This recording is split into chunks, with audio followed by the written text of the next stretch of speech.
நம்மளுடைய மதிப்புக்குரிய மரியாதைக்குரிய பிரதமர் மோடி அவர்களுடைய ஒரு கனவு இருக்குது. விக்சித் பாரத் 2047 ஒரு 100 வருடம் நம்ம சுதந்திரம் கொண்டாடிட்டு இருக்கும்போது நிச்சயமாக ஒரு செல்ஃப் சஸ்டெயின் கண்ட்ரி, ஒரு விக்சித் பாரத் இருக்கணும்னு அவர் ஆசைப்படுறாரு. அந்த கனவை நோக்கி தான் நம்ம எல்லாரும் பயணம் செஞ்சிட்ருக்கோம். இன்றைக்கும் அவர் அங்கே பேசிகிட்டு இருக்கும்போது பல விஷயங்கள் நம்மளுடைய நாட்டுடைய மக்களுக்காக அவர் பேசியிருக்கிறாரு. இதுக்கு முன்னாடி நாங்கள் என்ன செஞ்சுருக்கோம், இது வரைக்கும் ஒரு கடைசி 5 இந்தியா நாடு இருந்தது. ஆனால் அதை தாண்டி இன்றைக்கி 4th பிளேஸில் டாப் 4 இன்றைக்கி இந்தியா இருக்குது. ஒரு 3 பில்லியன் எக்கனாமி நோக்கி நம்ம போயிட்டுருக்கோம். உலகத்திலே எல்லாரும் வியந்து பார்க்குற அளவுக்கு நம்ம நாட்டுடைய வளர்ச்சி இன்றைக்கி பார்த்துருக்கோம்.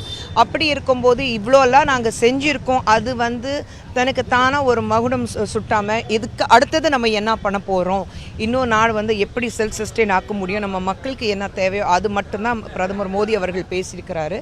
ஸோ இதெல்லாம் பார்க்கும்போது நிச்சயமாக ஒரு விக்சித் பாரத், சப்கா சாத் சப்கா பிரயாஸ் சப்கா விகாஸ் அப்படி இருக்கும்போது நிச்சயமாக இது நம்மளால் முடியும். இது ப்ரூவ் பண்ணியிருக்காரு. இந்த மாதிரியான ஒரு சூழலில் திமுக அரசினுடைய செயல்பாடுகள் அதை நீங்கள் சொல்லணும். மக்கள்கிட்ட ரோட்டில் போய் கேளுங்க, நம்மளுடைய துப்புரவாளிகள் மக்கள்கிட்ட போய் கேளுங்க, அவங்க சொல்லுவாங்க. நம்ம மாணவர் மாணவிகள்கிட்ட கேளுங்க, அவங்க சொல்லுவாங்க. எந்த ஒரு பாதுகாப்பு இல்லாமல் பெண்கள் இன்றைக்கி ரொம்ப அச்சத்துடன் இன்றைக்கி தமிழகத்தில் சுற்றிட்டுருக்காங்க. அவங்கக்கிட்ட கேளுங்க. ஒரு பெண் வெளியில் போயிட்டு திரும்பி வீட்டுக்கு வர வரைக்கும் வயிற்றில் நெருப்பு கட்டிட்டு உட்காந்துட்ருக்கிற தாய்மார்கிட்ட கேளுங்க. இன்றைக்கி தமிழகம் எப்படி இருக்குது. திமுக ஆட்சிக்கு அடிப்படையில் இன்றைக்கி தமிழகம் எந்த அளவுக்கு ஒரு என்ன சொல்கிறது, ஒரு கான் டு டாக் சொல்லுவோம், ஒரு ரொம்ப தரம் குறைஞ்சி இன்றைக்கி தமிழகம் இருக்குன்னா இதுக்கு காரணம் திமுக தான். ஸோ இதுதான் சொல்ல முடியும். வளர்ச்சி, பெண்களுடைய பாதுகாப்பு, மாணவர் மாணவிகளுக்கான எந்த ஒரு முன்னேற்றம், தொழிலாளர்களுக்கான எந்த ஒரு முன்னேற்றம், துப்புரவாளிகள் சொல்லட்டும், இல்லை நம்மளுடைய சிறு வியாபாரிகள் இருக்கட்டும், எந்த ஒரு முன்னேற்றம் தமிழகம் இது வரைக்கும் பார்க்கல. 13 நாட்களாக தொடர்ந்து கோரிக்கைகள் முன்வச்சு போராட்டம் தூய்மை பணியாளர்கள் அவர்கள் நடு இரவில் அவர்கள் அப்புறப்படுத்தப்பட்டாங்க. அதுக்கு அடுத்த நாளே ஒரு 6 அறிவிப்புகளை வெளியிட்டிருந்தாங்க. ஆனால் அவர்களினுடைய பிரதான கோரிக்கையை அவங்க நிறைவேற்றல. ஆனால் அது இல்லாமல் வேறு சில 6 கோரிக்கைகள், காலை உணவு, இந்த மாதிரியான விஷயம், 10 லட்சம் காலை உணவு, இதுதான் நான் முதலமைச்சர்கிட்ட சொல்லுவேன். இது மேலோட்டமாக சும்மா ஒரு வெண்ணை பூசி அவங்களை சரிப்படுத்துறதுக்காக பண்ணுற வேலை இது.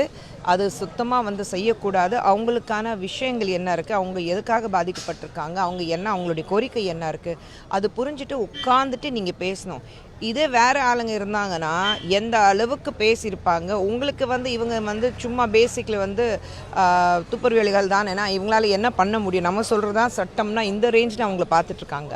ஸோ ஐ திங்க் முதலமைச்சர் அவர்கள் திமுகலேருந்து அத்தனை பேரும் அவங்கள கூப்பிட்டு உட்கார வச்சுட்டு அவங்க மேலே நடந்த அந்த அட்டூழியம், அக்கிரமம், இது எல்லாம் பார்க்கும்போது ரொம்ப கஷ்டமாக இருக்குது. இந்த விஷயத்தில் முதலமைச்சருடைய செயல்பாடு எப்படின்னு இருக்குது? ஏன்னா அவர் ஒரு புறம் போராட்டம், கைது நடவடிக்கை இருக்குது, இன்னொரு பக்கம் பார்த்திங்கன்னா முதலமைச்சர் கூலி திரைப்படம் பார்த்துட்டு இருந்தார் அப்படின்னு சொல்லிட்டுலாம் விமர்சனங்கள் வந்தது. இல்லை, அவர் முதலமைச்சர் ஆயிட்டார், அவ்வளோதான். ஆனால் நிச்சயமாக அவர் ஒரு முதல் அமைச்சர் அப்படின்னா ஒரு ஸ்டேட்டஸ்க்கு அவர் இருக்கிறதுக்கு டெஃபினட்டாக முடியாது. வேறு வழி இல்லை. மக்களுக்கு கலைஞர் போனதுக்கப்புறம் சரி அவங்களுக்கு ஒரு அதிமுகவுக்கு ஒரு வாய்ப்பு கொடுத்தாங்க, சரி நமக்கு ஸ்டாலின் அவர்களுக்கு ஒரு வாய்ப்பு கொடுக்கலான்னு கொடுத்துருக்காங்க. ஆனால் எனக்கு தெரிஞ்சு முதலமைச்சர் அவர்கள் சுய புத்தி பயன்படுத்துகிறதே கிடையாது. அவர் பேப்பரில் யாரோ அவங்களுக்கு எழுதி கொடுக்குறாங்களோ அது பார்த்து தான் படிப்பார். சுய புத்தியோடு பேசுகிறதுக்கு அவருக்கு நிச்சயமாக அந்த திறமை கிடையாது. இந்த தூய்மை பணியாளர்களுடைய பிரச்சனை தேர்தலில் எதிரொலிக்கும்னு நினைக்கிறீங்களா?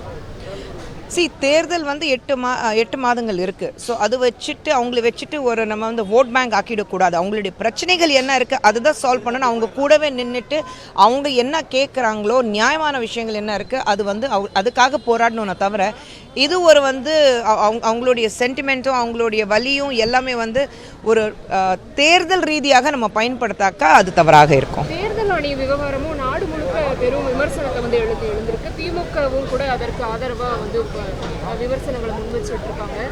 அனுராக் தாக்கூர் பார்த்தீங்கன்னா சிஎம் உடைய தொகுதியிலையும் இருக்குது. அதுதான் கேட்குறேன். இப்போது எல்லாமே ஒரு ஓட் தெஃப்ட் பாஜக செய்து சொன்னாங்கன்னா உங்கள் தொகுதியிலேயே ஒரு நாங்கள் அலிகேஷன்ஸ் வைக்கல, நாங்கள் வித் ப்ரூஃப் நாங்கள் சொல்கிறோம். ஸோ அதுவும் உண்மைன்னா அவங்க ஒத்துக்கிறாங்களா? இப்போது ஒரு காலத்தில் பேலட் பேப்பர்ஸ் மேலே எங்களுக்கு இங்கில் வந்து நம்பிக்கை இல்லைன்னாங்க. அப்போ போய் வாக்காளர்கள் இருக்காங்க சொன்னீங்க. இன்றைக்கும் வந்து பேலட் இருக்கும்போது பேலட்டில் நம்பிக்கை இல்லை. அப்புறம் எதில் தான் உங்களுக்கு நம்பிக்கை இருக்குது? நீங்கள் ஜெயிக்கும் போது அது எல்லாமே சரியாக இருக்குது. அப்போ மட்டும் போய் பித்தலாட்டம் எதுவுமே நடக்கலை. மற்றவங்க ஜெயிக்கும் போது அதில் போய் பித்தலாட்டம் இருக்குன்னா உங்களுக்கு ஒரு ரூட்டு, மற்றவங்களுக்கு இன்னொரு ரூட்டா?